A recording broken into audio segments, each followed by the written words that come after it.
menurut Bapak lihat ini masa yang datang ada berapa orang nih, Pak? Ya kalau kita lihat dari peserta yang menghadiri masyarakat Aceh Barat menghadiri kampanye akbar hari ini ribuan. Ini kan ke dalam kondisi ini terus masyarakat terus berdaya datang kemari.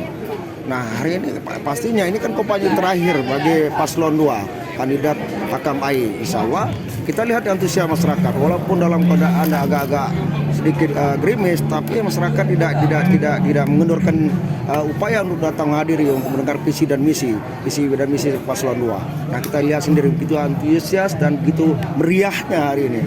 Mudah-mudahan ya kita berharap masyarakat aman, tertib, damai. Ya, apa yang membuat Abang mendukung Hakam AI? Ya pastinya kita melihat kita mendukung Hakam AI dengan alasan-alasan beliau memang layak untuk dipilih sebagai pemimpin Aceh Barat. Beliau juga sudah pengalaman. Beliau beberapa periode sudah menduduki jabatan di DPR, malah menduduki jabatan wakil ketua di DPRK. Kemudian beliau juga politisi senior yang sudah cukup paham betul dengan kondisi Aceh Barat.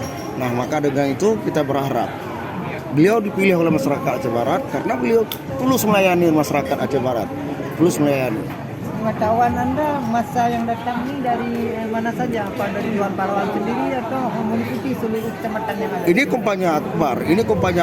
Ini bukan dalam konteks kampanye kecamatan, ini kampanye kabupaten. Ini kampanye akbar. Ini seluruh kabupaten Aceh Barat. Semua lini masyarakat Aceh Barat yang ada di Aceh Barat semua menghadiri ke sini. Harapan